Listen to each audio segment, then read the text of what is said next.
Hola, buenas, bienvenido una vez más a Contando Crímenes por Yanis y hoy les vamos a hablar del caso de Sylvia Mary Linked.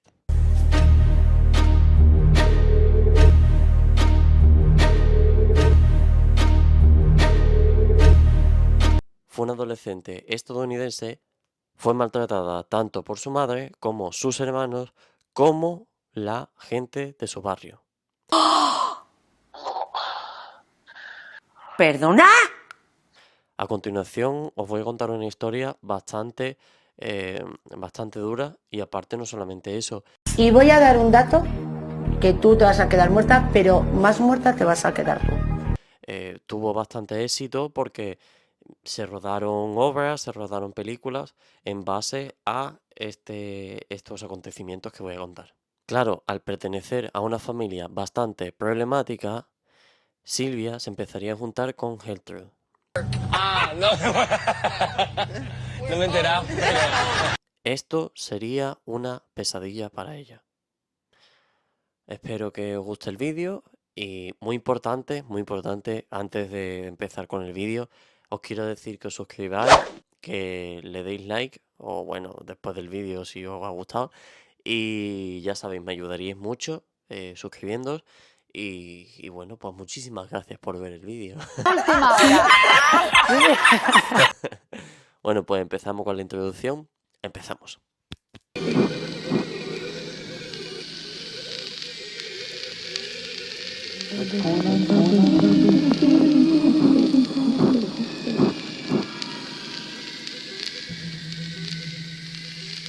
Capítulo 1. ¿Quién era Gertrude Banisterki? Gertrude vivió un bucle interminable de violencia, abusos, sumisión y necesidades económicas extremas que la llevaron a cometer crímenes bárbaros, hasta desembocar en la muerte de Sylvia Likens.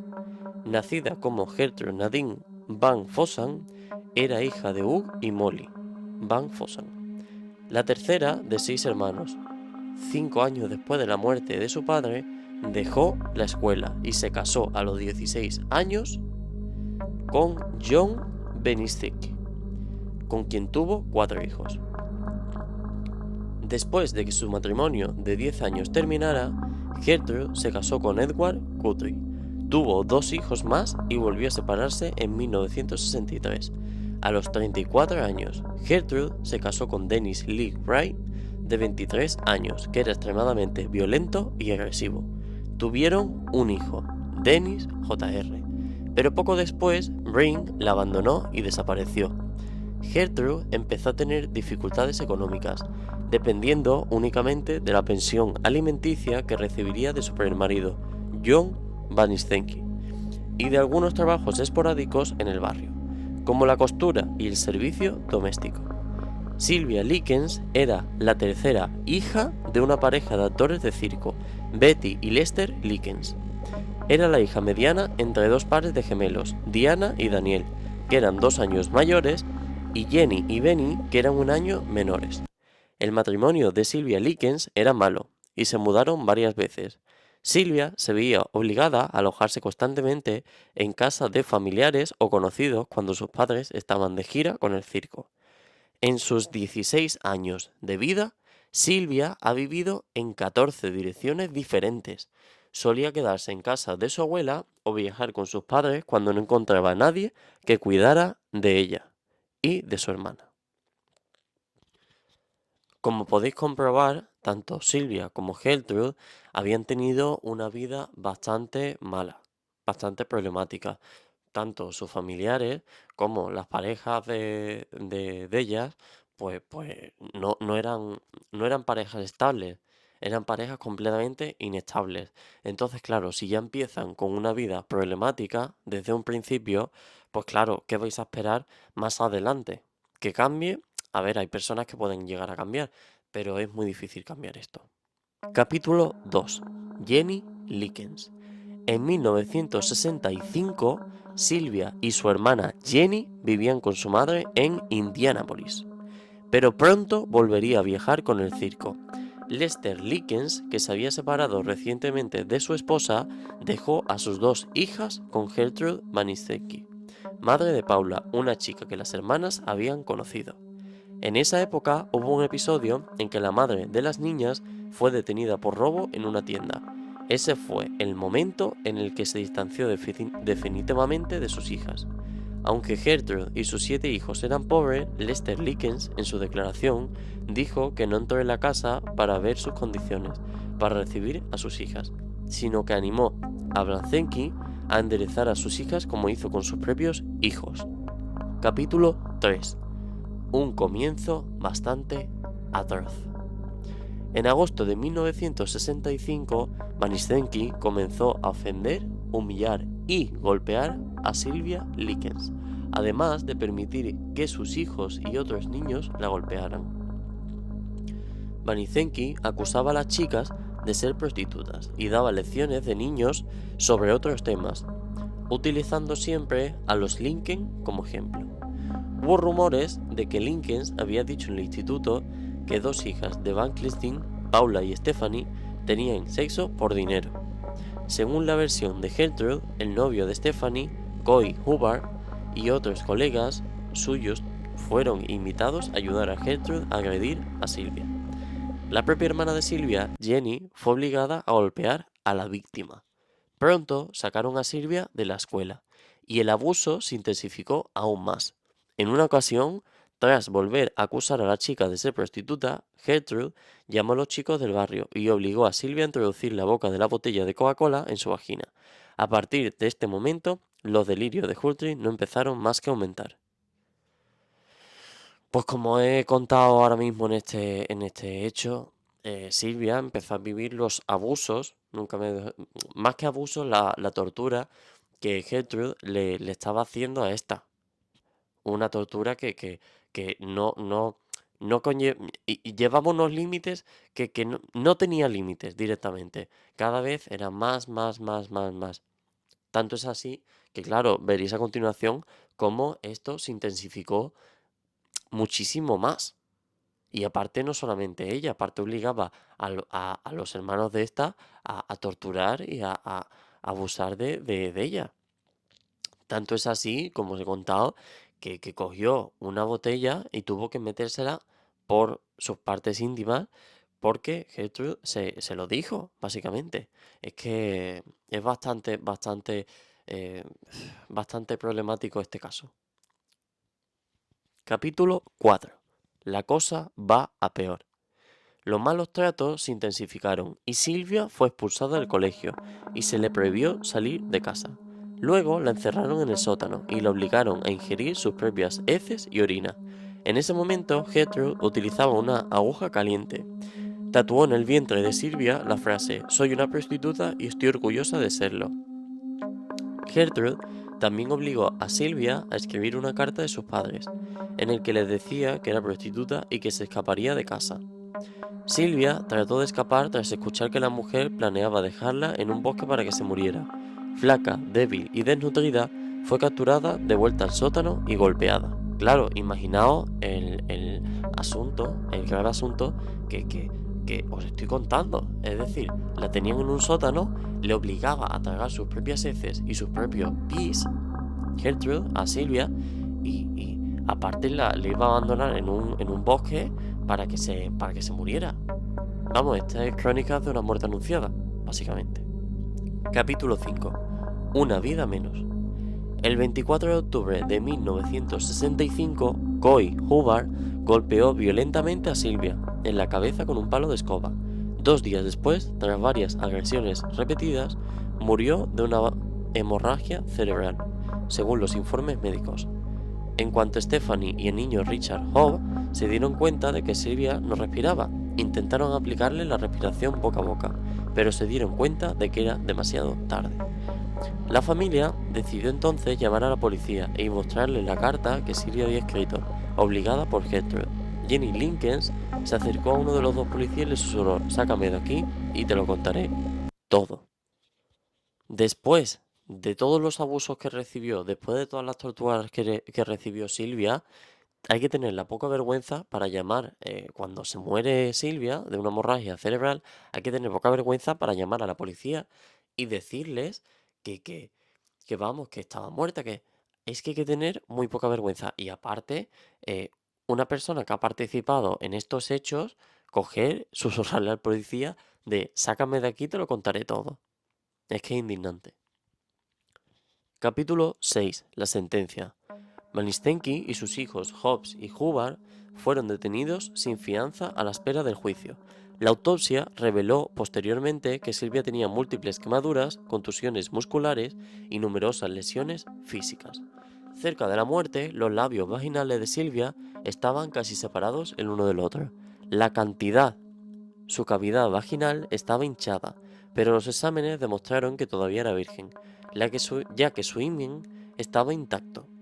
La causa oficial de la muerte fue una hemorragia cerebral, además de daños prolongados en la piel. Gertrude Banistenki fue acusada de asesinato en primer grado. Fue condenada a cadena perpetua sin libertad condicional. Banistenki ganó un nuevo juicio, pero fue condenado de nuevo. Durante sus 18 años en prisión, Gertrude fue una presa modelo, trabajando en el taller de costura, convirtiéndose en una especie de madre para las demás reclusas. Cuando se anunció que saldría en libertad condicional de la cárcel, hubo una gran controversia en la comunidad de Indiana. Jenny Likens y su familia aparecieron en la televisión para protestar por la liberación. Los grupos de derechos humanos también se pronunciaron, y en el transcurso de 2 meses, un grupo recogió firmas de residentes de Indiana contra Gertrude. A pesar de todo, obtuvo su libertad y se declaró culpable de todo lo que había ocurrido a Silvia. Banistenki salió de la cárcel el 4 de diciembre de 1985 y viajó a Iowa, donde murió de cáncer de pulmón 5 años después, el 16 de junio de 1990, a los 60 años. Es decir, Gertrude es la encierran y esta mujer, pues evidentemente es bastante peligrosa. La encierran por toda la tortura que recibió Silvia. Bueno, pues esta se convierte como en la madre de todas las reclusas y aparte de todo esto, es liberada de su celda. Es liberada, le quitan los cargos, por así decirlo. ¿Por qué? Porque al ser liberada, evidentemente ya no tiene... ¿Y qué pasa?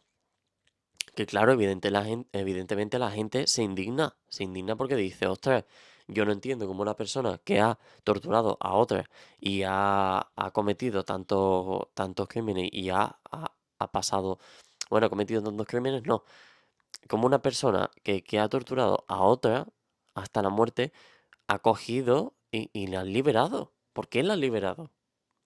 Entonces, claro, recaudan hasta firmas, pero vamos, esto no serviría de nada.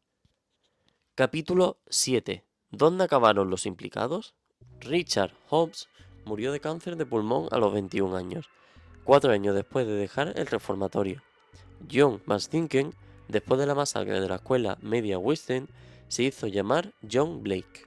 Hizo una declaración diciendo que los jóvenes criminales no son irredimibles, escribiendo cómo logró superar su pasado criminal. Murió en un hospital de Lancaster, Pensilvania, por complicaciones de diabetes el 19 de mayo de 2005.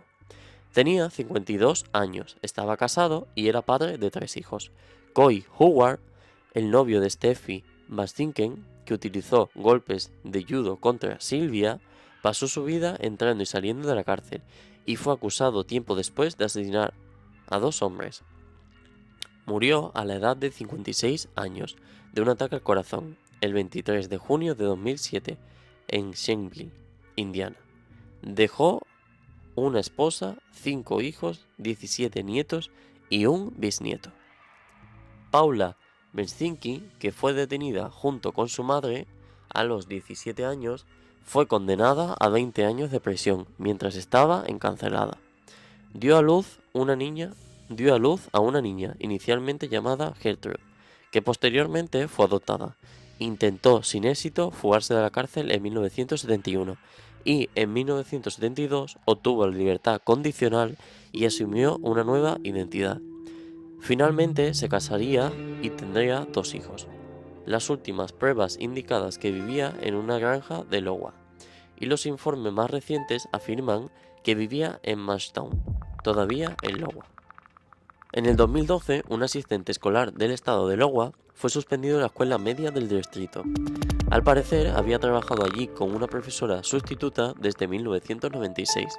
Tras una denuncia anónima que comenzó con un rumor publicado en Facebook, se informó a la policía que la mujer llamada Paula Pace era en realidad Paula Walensky y querían que la gente conociera su pasado delictivo.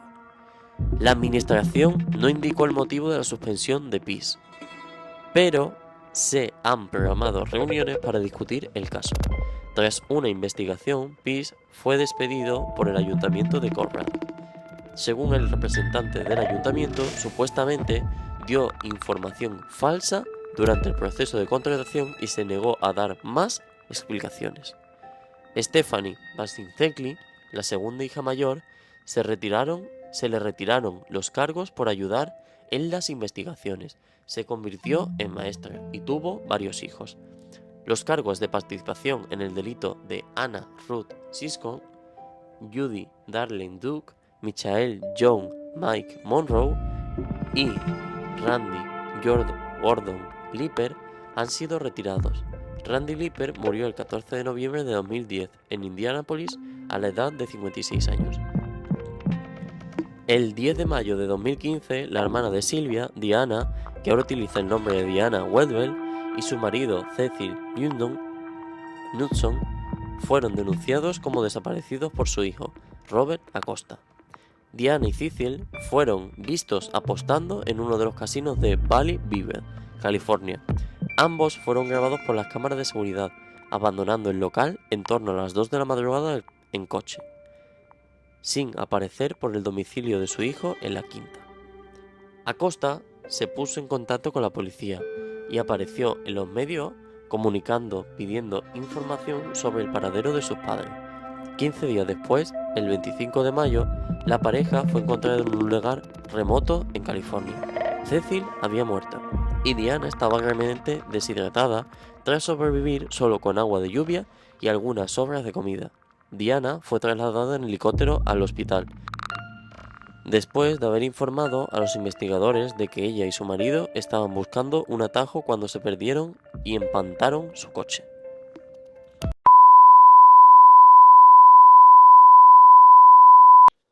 Bueno, pues espero que os haya gustado el vídeo, espero que le deis like, espero que os suscribáis, espero de que le deis a la campanita, a notificaciones, y espero de que os lo hayáis pasado bien escuchando mi caso. ¡Mira, Silvia! ¡Una tonta! ¡Corre, pide un deseo! Bueno, os voy a hacer una pregunta, como siempre os hago. ¿Qué os ha parecido las condenas de cada persona que torturó a Silvia? ¿Os han parecido justas? Sobre todo, ¿qué os ha parecido la condena de Gertrude? ¡Cuidado! Para mi parecer, ¡Te vas a cagar! la condena de Gertrude, que es la que es la que es más importante, digamos, la que llevó todo, digamos. Yo la considero bastante, vamos, una porquería de condena. No por nada, sino porque es una persona bastante peligrosa, una persona que salió en libertad y que no debería haber salido, debería haber recibido cadena perpetua después de lo que hizo con esta mujer, con Silvia. Pero bueno, espero que os haya gustado el vídeo y adiós.